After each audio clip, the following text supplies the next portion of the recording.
Sumainyo ang Panginoon. At sumainyo rin. Ang mabuting balita ng Panginoon ayon kay San Juan. Papuri sa iyo, Panginoon.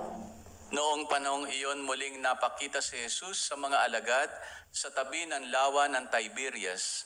Ganito ang pangyayari. Magkakasama sina Simon Pedro, Tomas na tinaguriang Kambal, Nathaniel na taga Cana, Galilea, ang mga anak ni Zebedeo at dalawa pang alagad. Sinabi sa kanila ni Simon Pedro, "Mangingisda ako." "Sasama kami," wika nila. Umalis sila at lumulan sa bangka, subalit walang nahuli ng gabing iyon. Nang magbubukang liwayway na, tumayo si Jesus sa pangpang, subalit hindi siya nakilala ng mga alagad. Sinabi niya, "Mga anak, mayroon ba kayong huli?" "Wala po," tugon nila. "Ihulog ninyo ang lambat sa gawing kanan ng bangka at makahuhuli kayo," sabi ni Jesus. Inihulog nga nila ang lambat at hindi nila ito mahila sa dami ng huli. Sinabi kay Pedro ng alagad na minamahal ni Jesus, "Ang Panginoon iyon."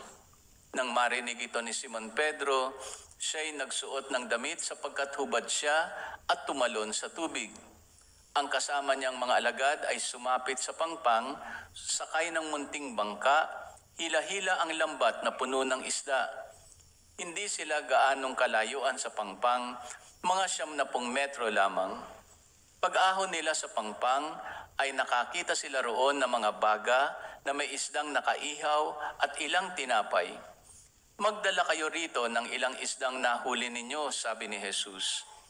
Kaya't sumampa sa bangka si Simon Pedro at hinila sa pampang ang lambat na puno ng malalaking isda, 153 lahat.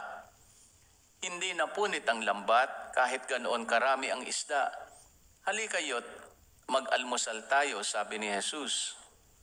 Isa man sa mga alagad ay walang nangahas magtanong sa kanya kung sino siya, sapagkat alam nila na siya ang Panginoon.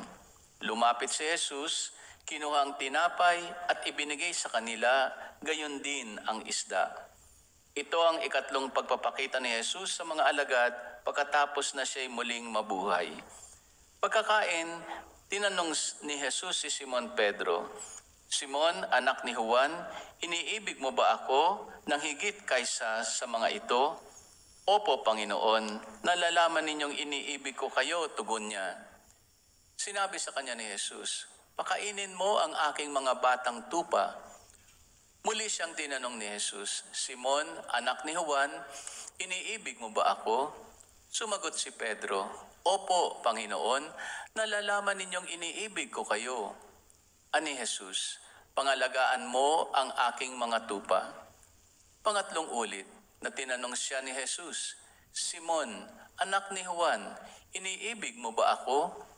Nalungkot si Pedro sapagkat makatatlo siyang tinanong, "Iniibig mo ba ako?"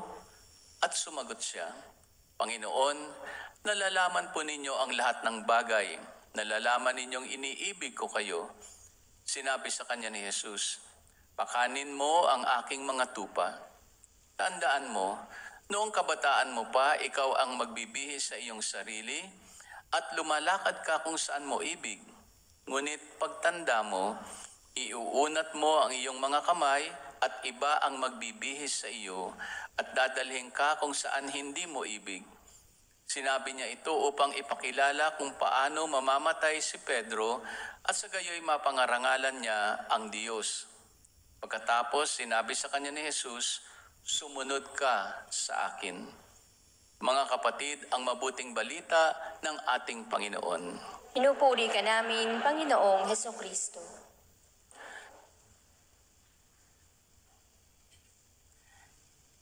Isang paumanhin, lalo na dun sa mga maaaring merong mas importanteng pupuntahan kesa pa sa misang ito.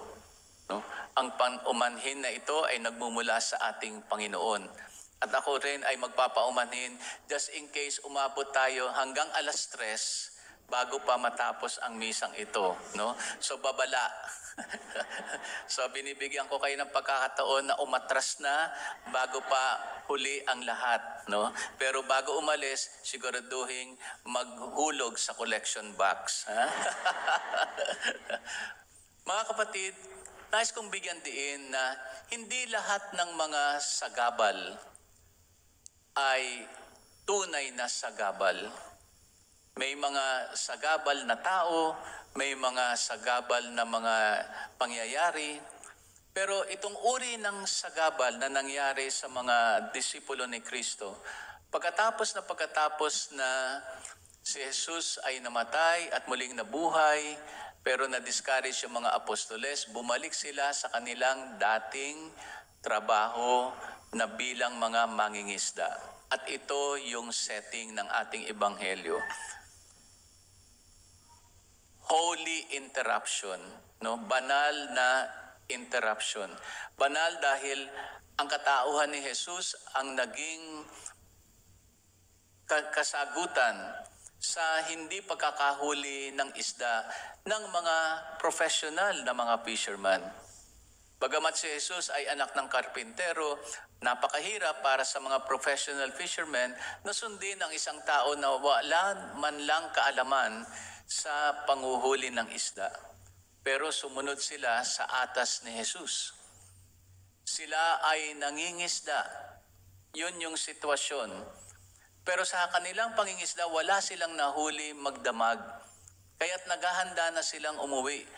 Pero bago pa sila nakaabot sa pangpang, ay nakita nila si Jesus. At si Jesus ay nag-command sa kanila at sinabing, ihagis ninyo ang lambat sa kabilang banda, doon sa mas malalim. Sinunod ba nila si Jesus? Nagbaka sakalid sila, na baka naman totoo yung sinasabi ni Jesus. No? Sabi nga, wala namang mawawala eh. No? So sige na lang, sundin si Jesus. Nung sinunod sila ni Jesus, nung kanilang itinapon yung lambat sa mas malalim na lugar sa dagat, nabigla sila sapagkat napakarami, higit pa sa kanilang inaasahan na nahuli ng isda, ang kanilang nabingwit. Holy interruption. Kung hindi nila sinunod si Jesus, hindi mangyayari ang malaking huli ng mga isda.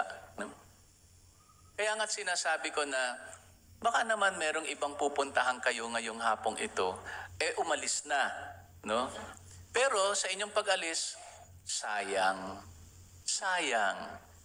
Kasi merong ibibigay sa inyo ang ating Panginoon sa inyong pag-uwi. At kung kayo'y umalis na, sayang yung pagkakataon. Kasi lalo na nagmula pa naman sa ating Panginoon Diyos.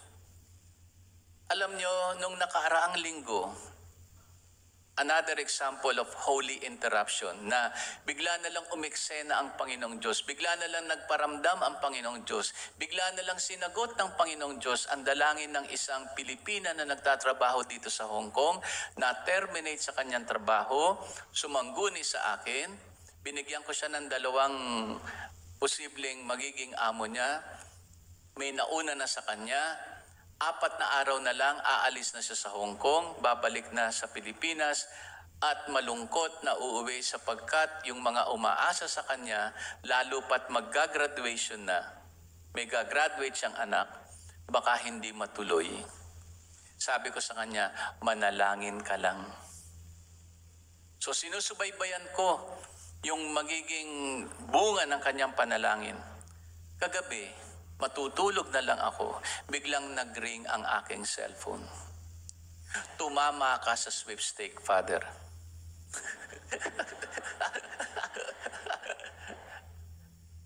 Father, anong numero? Nagkaroon siya ng amo. Dininig ng Diyos yung kanyang panalangin. Holy interruption. Sabi ko lang sa kanya, manalangin ka sa Diyos. Dininig ng Diyos. Anong ibig sabihin nito? Sumubaybay ang Panginoon sa kanya. Sa hindi niya inaasahang pagkakataon, ang Panginoon pala ay naglalakbay at batid ng Diyos ang kanyang suliranin sa buhay. Ganon rin ang naramdaman ng mga apostoles, ang kanilang naging suliranin bago pa dumating ang Panginoon. Pero nandun lang ang Panginoon, wala silang huli at wala silang ipapakain sa kanilang pamilya. Pero hindi nila batid ng Panginoon ang kanilang mga pangangailangan. Batid ng Diyos kung kailan siya dapat dumating sa buhay ng bawat isa sa atin. Lalo na sa oras ng kagipitan, lalo na sa oras ng ng ating mga problema, mga suliranin, at mga hinaharap na mga pagsubok sa buhay. Nandun ang Panginoon. Kaya nga sinabi nila, Panginoon ko at Diyos ko. Sabi ko doon sa Pilipina kagabi, mag-aalay ako ng misa bilang pasasalamat para sa iyo, sapagkat totoong muling nabuhay ang ating Panginoong Diyos. Mga kapatid, ang inyong pagdalo sa misa ay isang uri na kung saan ay meron tayong nararamdaman pagdating natin sa pag-upo at pag-upo, sa pagluhod at pagluhod natin dito sa loob ng simbahang ito na kung saan ay nandito ang Panginoon. Nandyan ang kapayapaan na ibinibigay sa bawat isa sa atin. Bagamat meron tayong mga suliranin sa ating mga iniisip, bagamat merong mga hinanakit ang ating puso, pero every time na dumadalo tayo at pumupunta tayo sa lugar na ito, kahit na ang layo-layo pa ng inyong pinanggalingan at meron namang mas malapit na simbahan sa inyo, pero bakit dito kayo dinadala ng inyong sarili? Sapagkat sa lugar na to ay nararamdaman ninyo ang presensya ng Panginoon Diyos at ang biyaya ng kapayapaan. Wala ni numan ang lumalabas ng pinto sa simbahang ito na hindi kayo nagkakaroon ng kapayapaan. Pangalawa, sa inyong pagtanggap ng banal na katawan ni Kristo, pinalalakas kayo ng ating Panginoong Diyos. Pinalalakas ang inyong loob, binubuksan ang inyong pag-iisip, at tinatanggal ang anumang galit sa ating mga puso. Walang lumalabas dito sa loob ng simbahang ito na hindi nagkakaroon ng kakaibang lakas na tanging ang Diyos lamang ang nakapagbibigay sa bawat isa sa atin. At pangatlo, sa inyong paglabas sa simbahang ito at sa inyong pagtanggap sa banal na katawan ni Kristo, dala-dala ninyo si Kristo. Sa araw-araw ng paglalakbay, sa lahat ng mga bigat sa buhay na inyong pinagdadaanan, kaya't dapat ay manalig tayo sa Kanya. Dapat hindi tayo mangamba sa anumang mga pagsubok sa buhay ang pinagdadaanan ng bawat isa sa atin. Maaring mga pangamba sa pamilya, maaring mga gusot sa mga relasyon sa buhay ng bawat isa sa atin, maaring ang hindi natin alam kung bukas may trabaho pa tayo o hindi, pero batid natin na sa lahat ng ating mga pinagdaanan sa buhay ay nandun ang Diyos at hindi niya tayo kailanman iniwan. At sa mga pagkakataon na kung saan ay mas kinakailangan natin siya, alam na niya kung ano ang dapat ibigay sa atin. Kaya mga kapatid, huwag tayong aayaw, huwag tayong hihindi sa anumang uri, pagkakataon na kung saan ay magpaparamdam ang Diyos sa atin. Holy interruption. Pagkatapos nito, may mga gagawin pa kayo. Pero natutuwa ang ating Panginoong Diyos na naglaan kayo ng kahit isang oras man lamang sa buong linggo na kung saan ay magbigay pasalamat tayo sa Panginoon. Pangalawa, Nagpunta tayo dito sapagkat alam natin meron tayong tatanggapin sa ating Panginoong Diyos. Every time we come to this church, we always receive the gift of peace. Every time we come to this church, we receive the gift of strength. And every time we attend yung misa dito, umuuwi tayo na hindi tayo nag-iisa. Sapagkat merong isang tao na tutulak sa atin kapag naghihina ang loob natin. Merong isang taong sasabihin sa atin kung ano ang tama sa mga pagkakataon na nalilito tayo kung ano ang dapat kong desisyon na gawin sa buhay. At meron tao na magsasabi sa atin, diretso lang ang lakad natin. Huwag ka kailanman manghihina ng loob. Ako ang bahala sa iyo, sumunod ka lamang. Ito ang nangyari sa mga disipulo ni Kristo. Nung sabi ni Kristo, ihagis ang lambat sa kabilang banda at sumunod sila. Ito rin yung nangyari doon sa isang Pilipina, domestic helper, na sumunod sa kagustuhan ng Diyos sa kanyang panalangin na mabigyan siya ng panibagong pagtatrabaho. Mga kapatid, huwag sana tayong matakot sa mga panahon na kung saan ay nagpaparamdam sa atin ang Panginoong Diyos. Buksan natin yung ating tenga sapagkat magsasalita siya. Buksan natin ang ating mata sapagkat magpapakita ang ating Panginoong Diyos. At buksan din natin yung ating puso sapagkat andyan si Jesus na labis na umiibig sa bawat isa sa atin.